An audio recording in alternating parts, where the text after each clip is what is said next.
I find my way. Night turns to dawn. He lights my day. In His will, my heart stays. I'm carried by grace. In His will. Hello, everyone. Welcome to In His Will. My name's Debbie Bird Smith, and we are on Chapter 7 of the book, Son of My Will. Some of you have been following along. If you're new here, welcome. I'm glad you decided to join us. And for those of you who have been here, who are my beautiful subscribers and loyal followers, thank you for being here. Thank you, thank you, thank you. I can never thank you enough for all your support, your prayers, your messages, all that you do for me. And I really want you to know that I appreciate it. And I, for one, have really been enjoying this read through of this little book, Son of My Will, that has so much about Luisa Picaretta in it. That you kind of, really feel like you get to know her and get to know her environment and what's happening with her.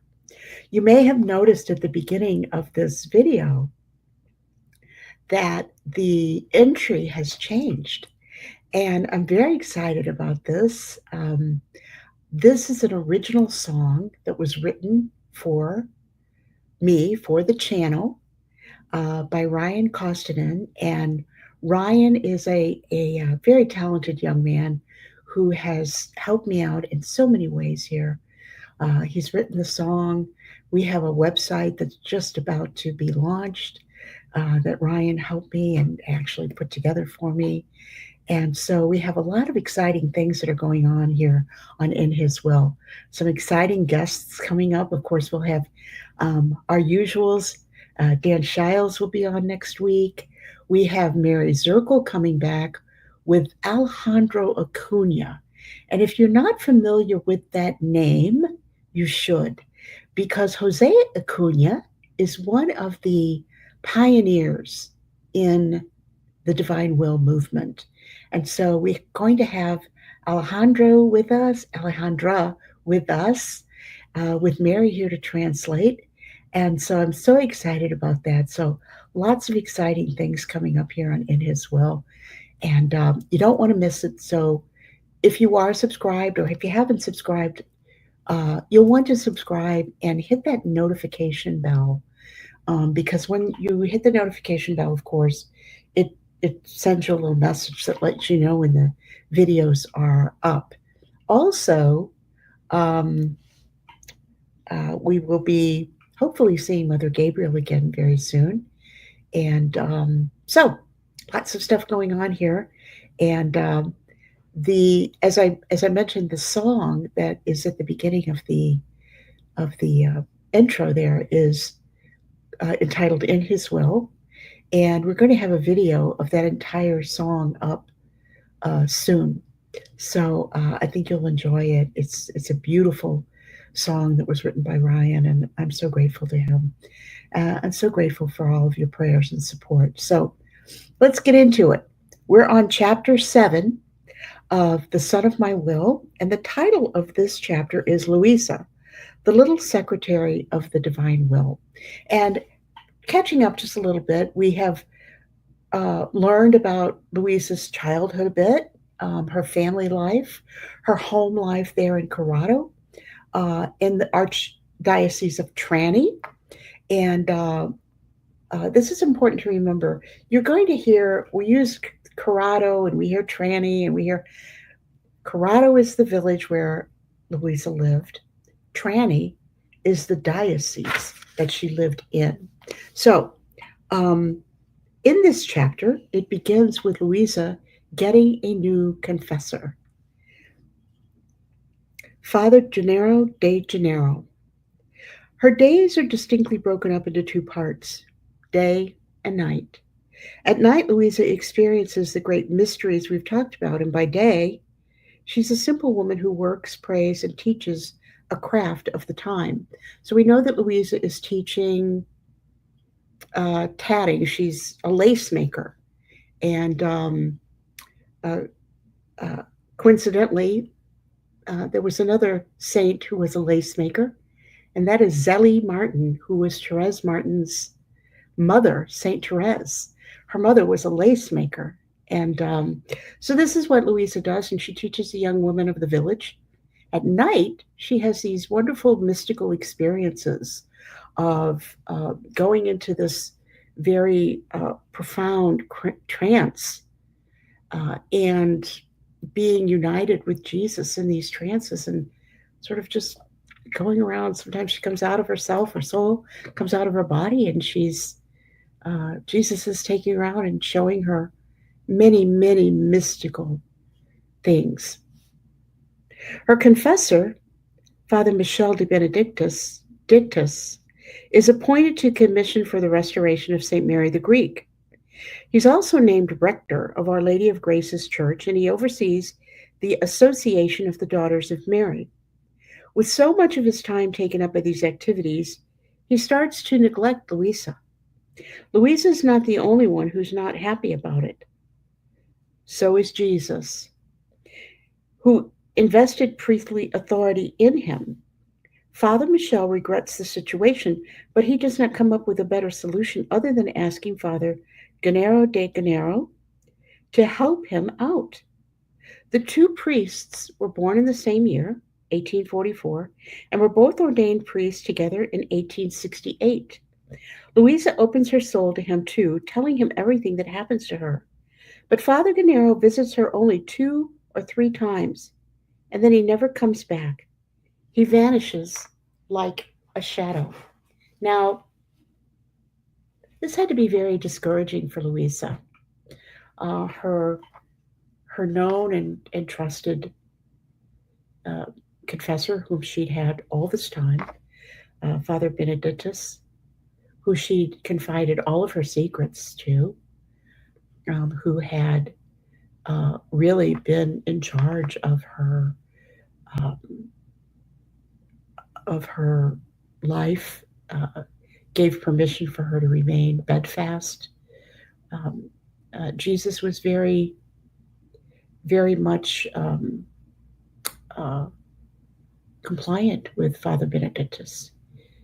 He gave Father Benedictus a great deal of authority when it came to the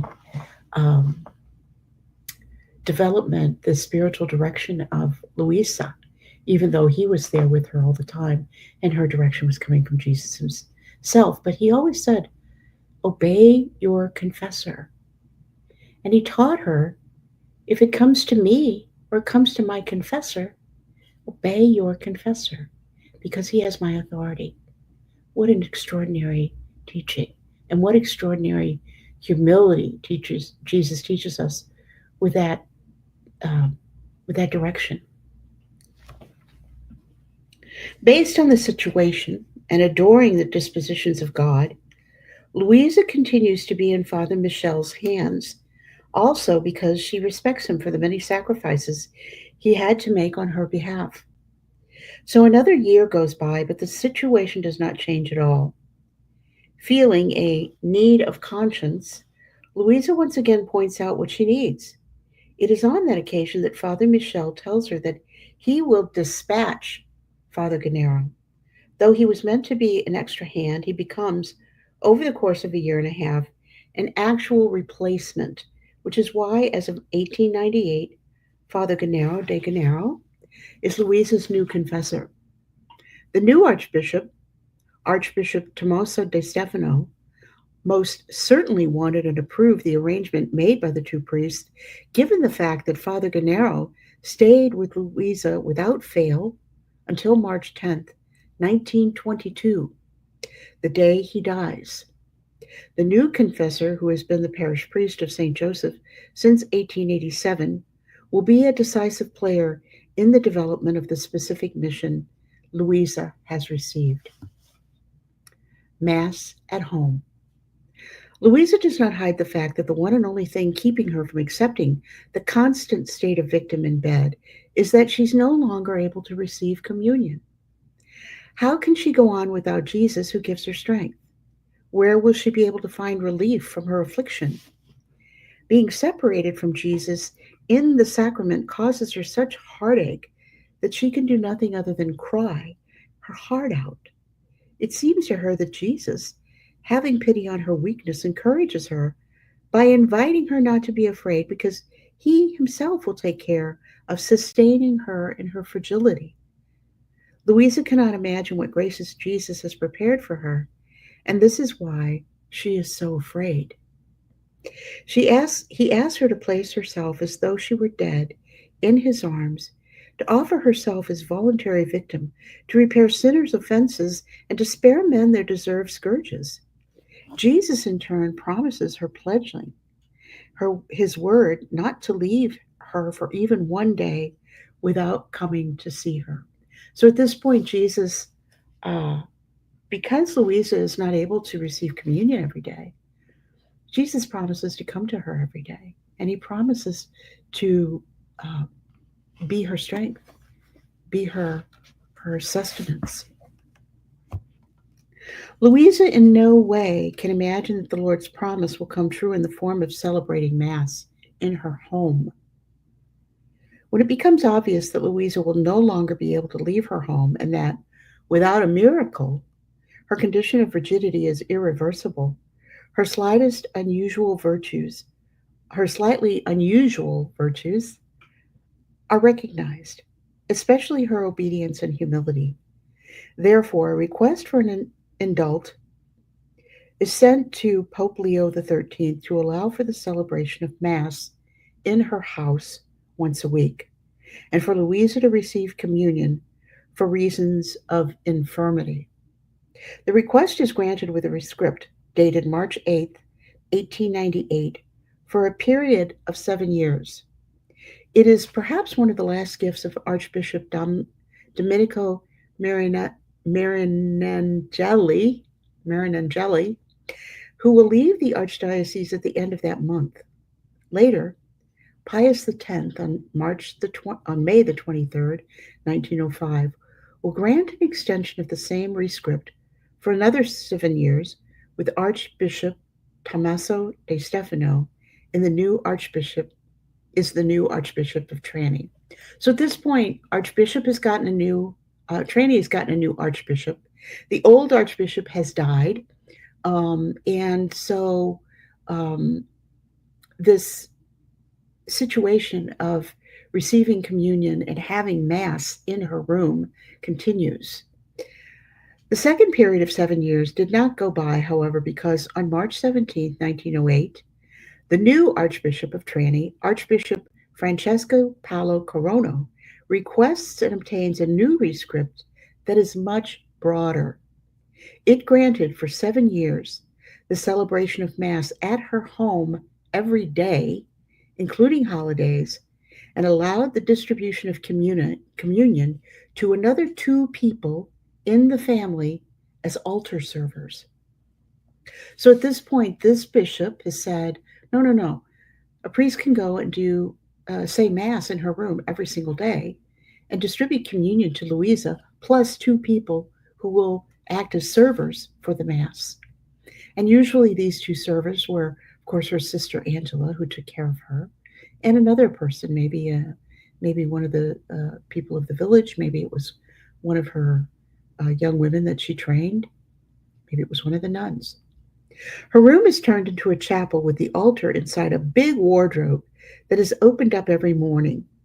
Later, it's closed and the room is back to normal, but it remains a mystical place that is a place that imparts values, experiences of the transcendent, and words that sustain spiritual life.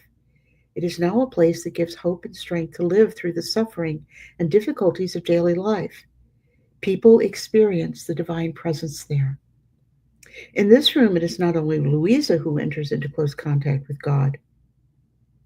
There are many people who go there and obtain particular graces.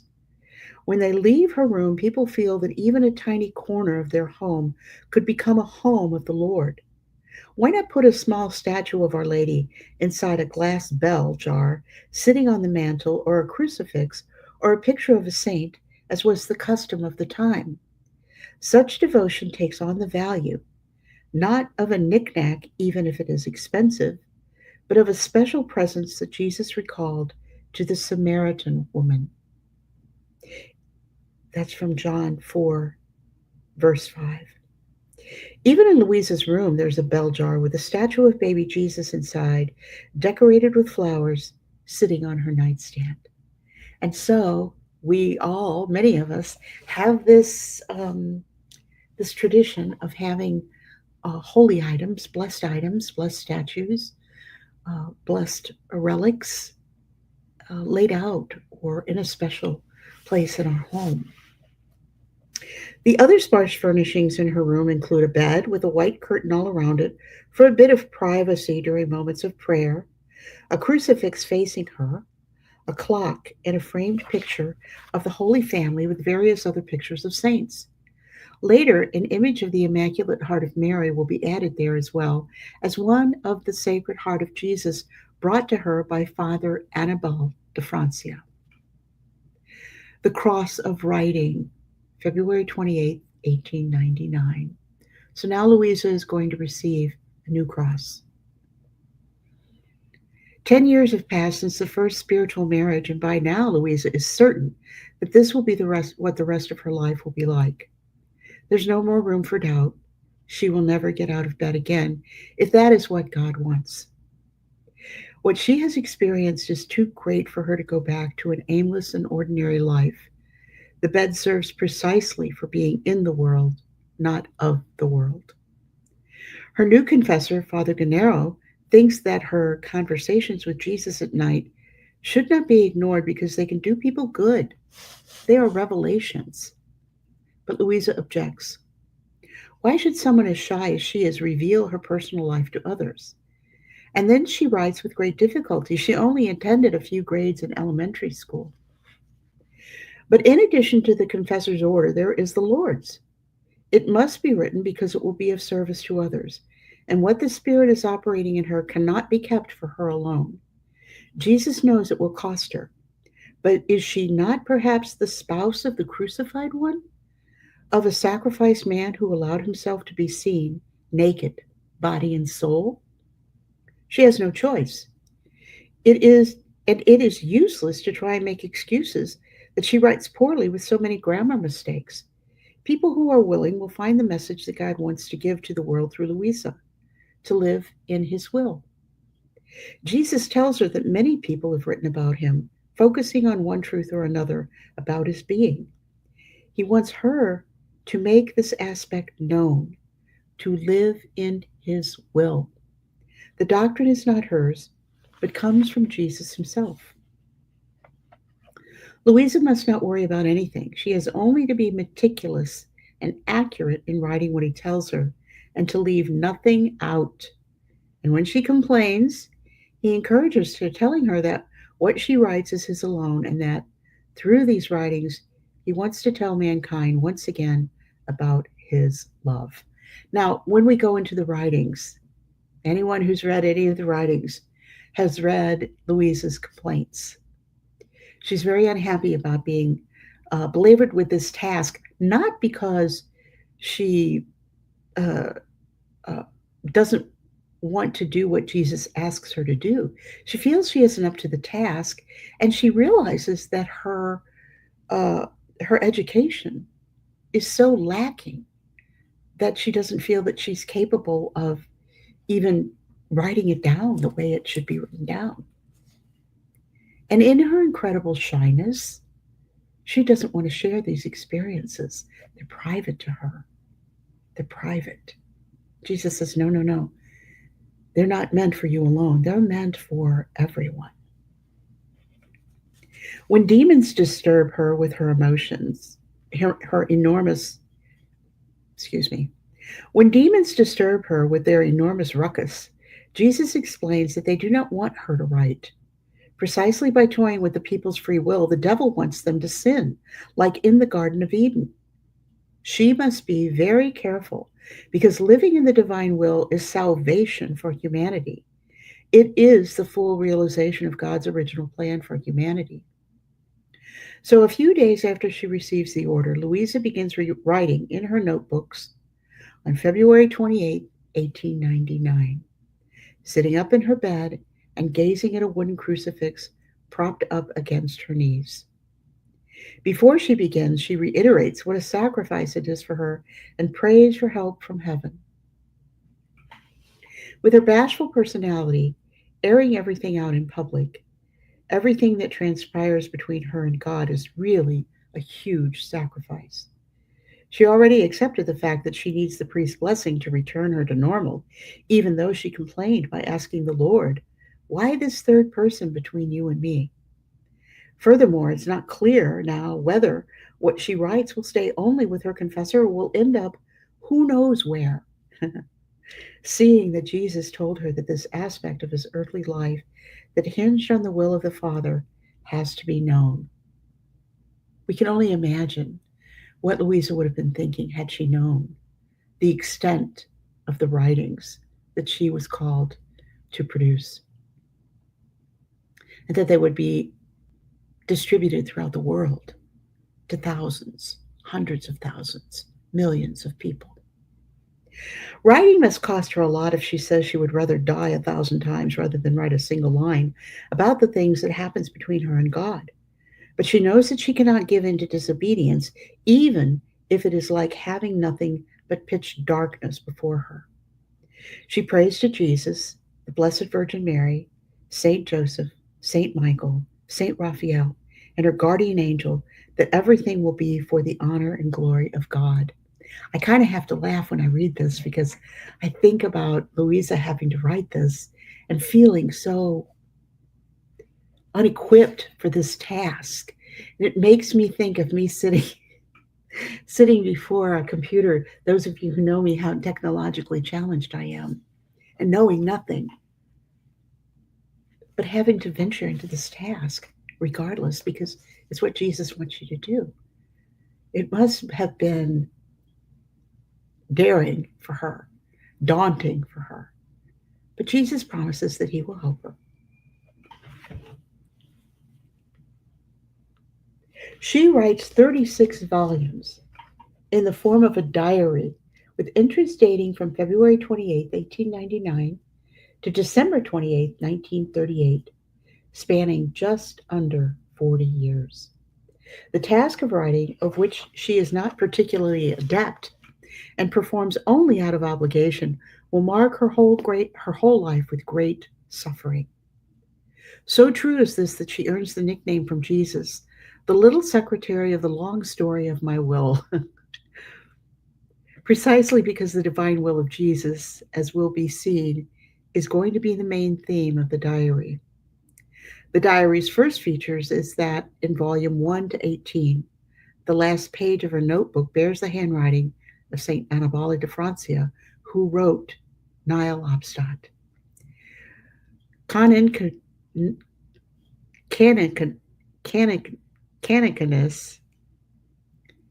Annibale de Francia, and there is also the imprimatur of Archbishop Giuseppe Maria Leo of Trani. The real and actual diary form begins in the second volume, while the first volume is more like an introduction and an autobiography.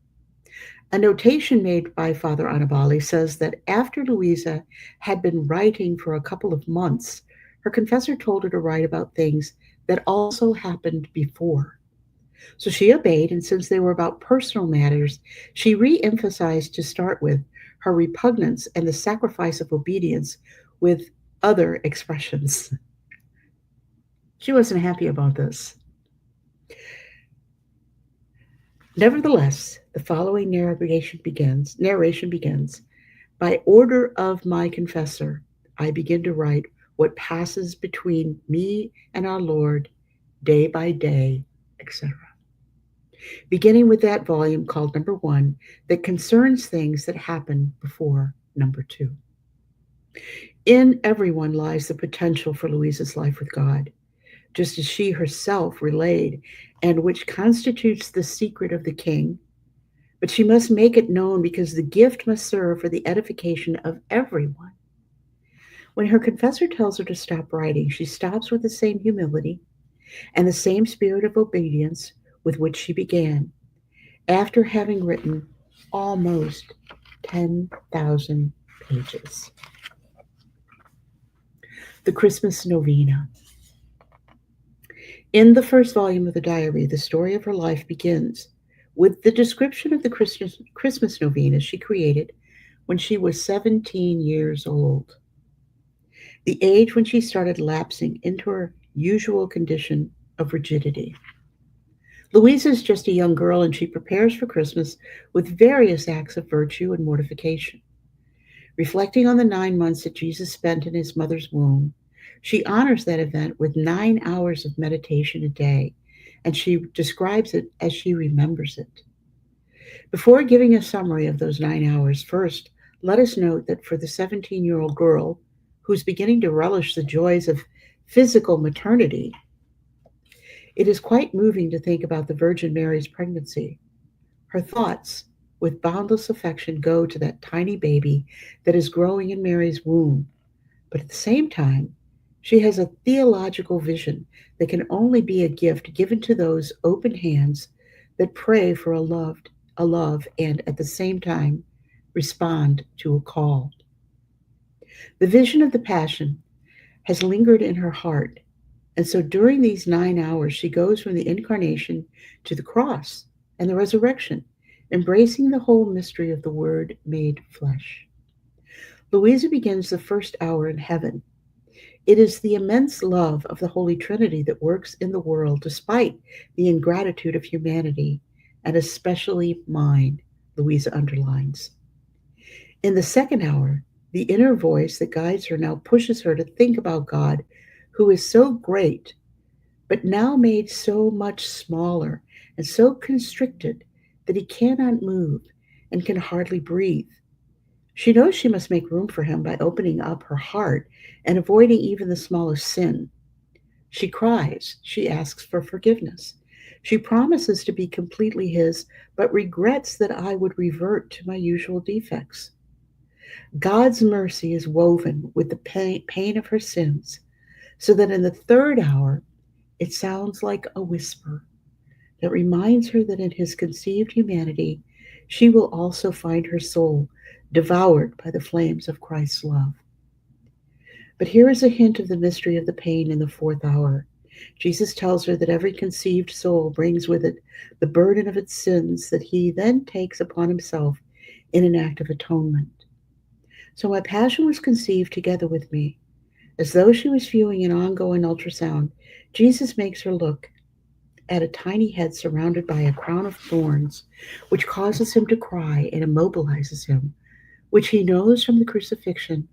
Louisa is moved with compassion and weeps. Now it is Jesus who consoles her. He wants to hug her, but being immobile, he asks her for a hug. While Louisa hugs him with her imagination, she finds herself at the fifth hour, in which Jesus tells her he wants her company. He wants to speak with the creatures, to be in their midst as a little brother.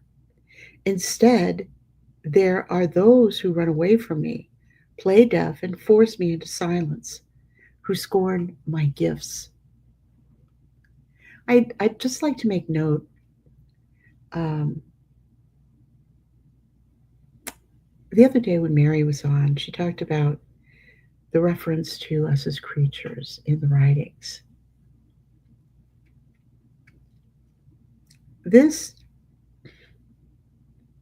in translation, means the little darlings, the little babies.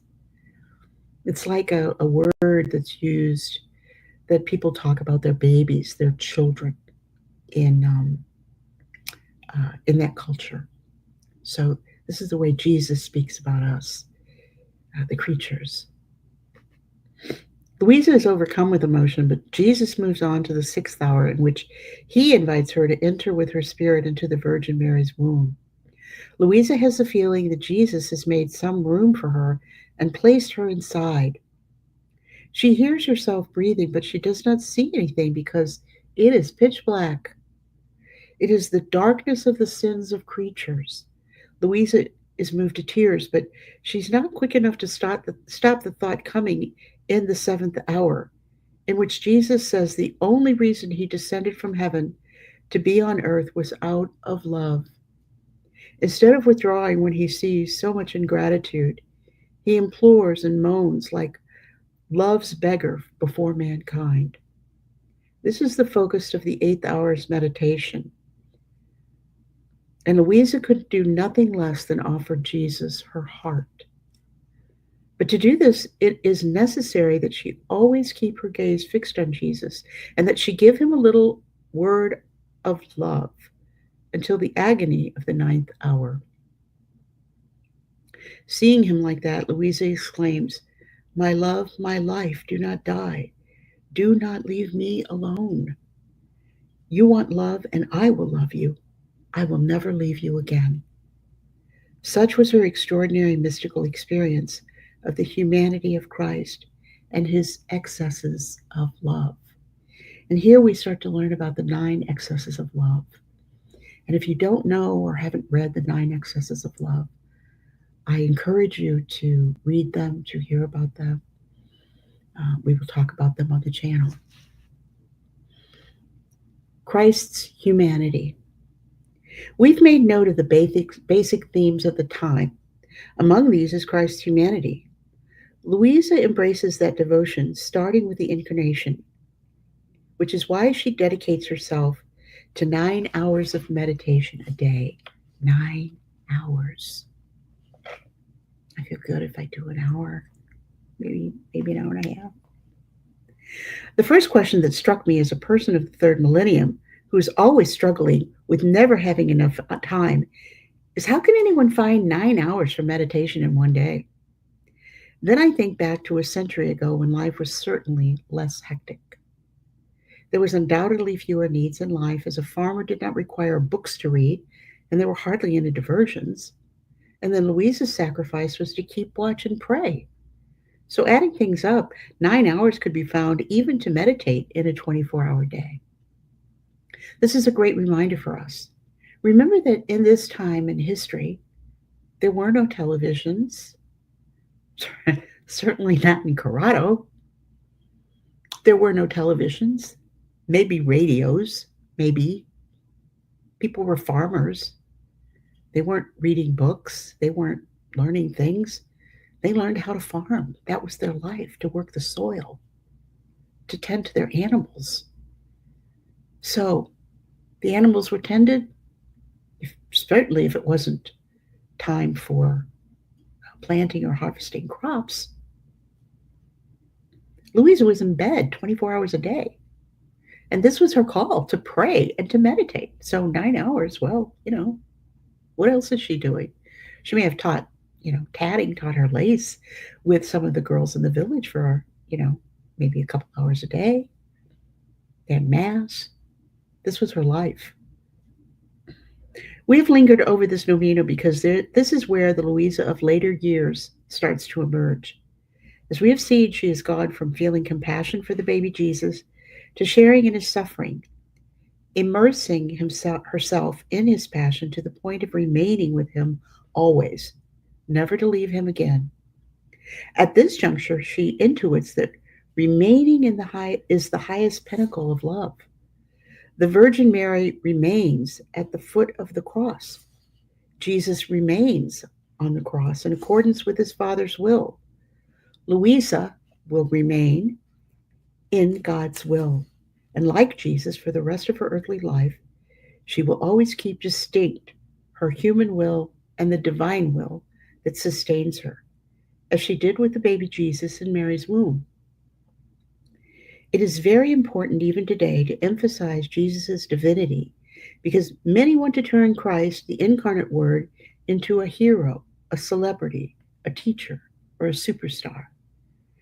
From the simple analysis of the Christmas meditations by an uneducated 17-year-old girl comes forth the true Christ, who disturbs those overly analytical minds of our time that try to explain away every mystery, forgetting that the mystery of faith cannot be explained. You can only follow it through love. Thus begins her slow and hidden consummation. And we are going to stop there for today. The next section will start at the bottom of it, page 87, if you're kind of keeping a bookmark, to the mission of total gift of self. And we'll finish up this chapter in our next session. But when I read this, particularly this last part about an uneducated 17-year-old girl, how many uneducated little girls did Jesus come to visit? Uneducated people did he call to his purpose? He doesn't need or want our mind loaded up with all kinds of worldly things. It doesn't matter if we have a whole lot of book knowledge. It doesn't matter if we are theologically educated. Luisa certainly wasn't. Everything we need to know is in the volumes. And as Father Celso taught me, every question is answered in the volumes. And this is what Luisa gave us through obedience to Jesus, through his hand-picked servant, his hand-picked child of God. We are so blessed, everyone. We're so blessed to have this extraordinary teaching given to us, 10,000 pages. So I encourage you once again to read over this. What I have read to you, I would read over it again if you have the book. Meditate on it, pray over it. Bury it in your heart. This is why I've read this book many, many times. It's because it is such a wonderful remembrance of what was done and the sacrifices that were made in order to give us those 10,000 pages. The obedience, the humility, the perseverance of Luisa, the support that she received from Jesus and Mary, even though it cost Jesus. And it did cost Jesus. The people who surrounded her, her confessors, the archbishops, the priests, the people who probably couldn't possibly have really completely understood this, but in their faith realized that something extraordinary was happening here. They couldn't deny it. They saw it with their own eyes. And so we have this beautiful volume to learn from. I'm so grateful. So until next time, remember to stay in his will. Bye-bye. In his will, I find my way. Night turns to dawn, he lights my day. In his will, my heart stays. I'm carried by grace. In his will.